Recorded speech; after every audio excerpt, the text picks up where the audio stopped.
Hello, and I have almost just finished watching the Continental. Now, I made myself a brew first because I'm British and I needed to calm my nerves. So, the Continental. Within 5 minutes, I was bored. Within 10 minutes, we had the first set piece and I was bored. Why was the set piece boring? I'll tell you. I'll tell you. It was nothing we hadn't seen in 4 films of John Wick. That's why. After half an hour, still bored. So, the plot's as basic as it gets. Winston, it turns out, has a brother. Well, had a brother. Spoilers, he's dead. He had a brother that he's never referenced ever. Ever. But he has a brother. And he knows Cormac, played by Mel Gibson, who is running the Continental at this time in the mid to late 70s. Anyway, he steals a MacGuffin, that being a coin press that predates the Roman Empire and can bring down the high table. I don't know why John didn't just look for this, to be honest, in John Wick 1, 2, 3 and 4, but never mind. He actually had. Were they printed coins in John Wick 2? But never mind. He didn't use it to destroy the high table. Never mind. So anyway, Frankie nicks it. We get the brief fight scene as he's escaping from the Continental. And he is hiding with his missus, who's from Vietnam, Thailand, I don't know, from there. Around that area. He met her during the Vietnam War. And he's in hiding. Winston is in London. He's kidnapped, brought over to New York, and he has been tasked with finding Frankie and the MacGuffin. That sounds like a 70s band, that, doesn't it? Frankie and the MacGuffin. Anyway, he's a looking around. He goes to an old friend of the family, and he can't help but he gives him a car. And wouldn't you know it, the car looks like one of the cars that John Wick drives. It does, I'll tell you. It's not the only bit of key jangling. It's not. So anyway, aside from that, he's looking for his brother. His brother's laying low. There's a, B-plot where you've got a copper who's investigating arms sales. And she has been explicitly told not to go into the Continental, to stay as far away as possible, because you don't go into the Continental. But, well, she's a strong, independent woman, so what does she do? She goes into the Continental. And she gets nowhere. I mean, she freaks them out because she pays with cash rather than a gold coin. Now, in the films, I would argue that, not everyone is a super duper fucking super serum assassin. But she freaks them out. But, the bartender nods to somebody else and he okays it, and he nods to somebody else and he nods to somebody else. It's all really inconspicuous, all this nodding, But anyway, she gets nothing and she leaves. Now, there's 3 set pieces. The first one, which is nothing that we haven't seen already.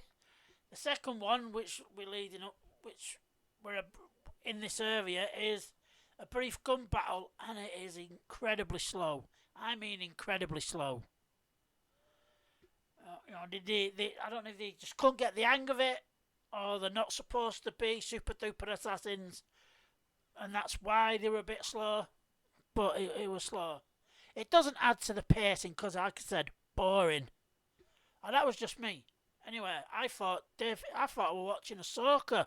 It was dragging on that long for a moment. I mean, it goes on forever, and there's key jangling. Sounds like a Ahsoka. I'd have to have a look, see if Dave Filoni had any input on it. But anyway, moving on. John goes looking for his brother, and he makes contact with, the couple who had the shootout, and they explained that one of them served with Winston's brother in Vietnam, and they agreed to help. They give Winston, a gun, a rifle, an M16, whatever, and he goes looking for his brother. He finds his brother because he's in his old haunt where they used to go as children. Fucking incredible, fucking safe house that is, eh? I mean, granted, only Winston would know it, but Anyway, they're reunited.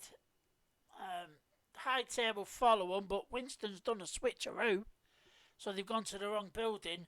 But it doesn't matter because they get sold out, and Frankie's bird, who happens to be some kind of warrior trained assassin herself, takes out the guy who betrayed him, and car chase ensues, and they have to run into a building, and we get a decent choreography, decent fight. It's a bit different,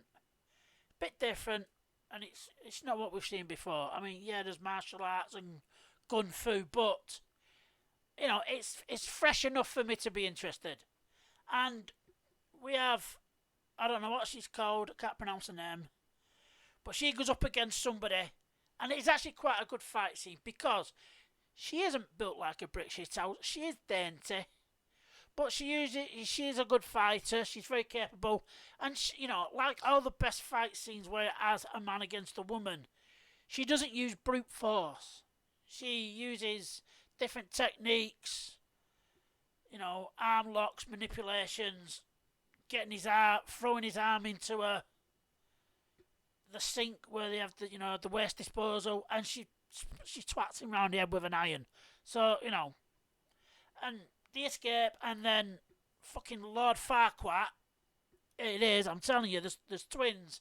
We skip, I'm fucking all over the show, but it's shit. Well, it's not shit, it's just boring. Episode 1 is boring. So anyway, in the middle of this fight scene, we skip back to the Continental, and Mel Gibson says, get the twins on it.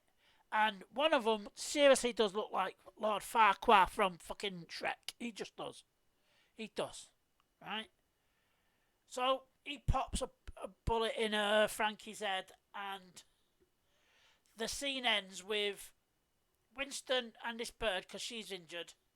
They turn up at the previous people, the gun dealers, and I shit you not, the episode ends with Winston saying, I need guns.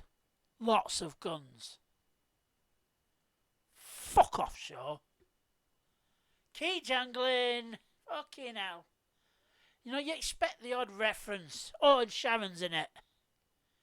Because nostalgia bit. I mean, I don't know if anybody wanted this show. Why do a show in the John Wick universe and John Wick's not in it? I mean, a pound to a pinch of salt. Episode 3 ends with a fucking, little fucking John Wick playing in school or some shit. Or doing in the ballerina fucking thing. I don't know. Doing wrestling. I'm telling you, that's how episode 3 ends. You're going to get John Wick in this at the end. I'm telling you. But it was just, the first episode was shit. It was boring. I was bored. This is a John Wick franchise. Shouldn't be bored. It was like, oh, for fuck's sake, come on. I get pausing it to see what time we were on. And other than a pair of titties that we see, there's nothing out, not much. It doesn't warrant an hour and a half. It's not an hour and a half worth of storytelling, this, I'll tell you that. Hopefully episode 2 and 3 is better because it looked in the trailers. I mean, there's a lot of fucking boss bitch battles to be coming on. But I just wanted... I was expecting better. I was expecting more from that universe. I really was. And it... 3 set pieces in an hour and a half. I mean, granted, it's not Warrior. Right? But nothing is. Nothing's going to top that. It wasn't as good as it could have been. It was a very, very slow first episode, and I know you've got a world build. I know you've got to set the stage and put all your pieces together so you know who's who and who's what, who's good, who's bad, who's fucking in between. I know, I understand this, but fuck me. This was boring as shit. Anyway, am I wrong? Am I wrong? I might be wrong. You know, I'm happy. If I'm wrong, I'm happy. I hope I'm eating my words this time next week. I hope episode 2, I'm saying that was fucking amazing. I really do. I really, really hope I'm saying that. Because this was dull as fucking boring. It made Ahsoka look fucking entertaining. Anyway, that's all for me. Bye for now.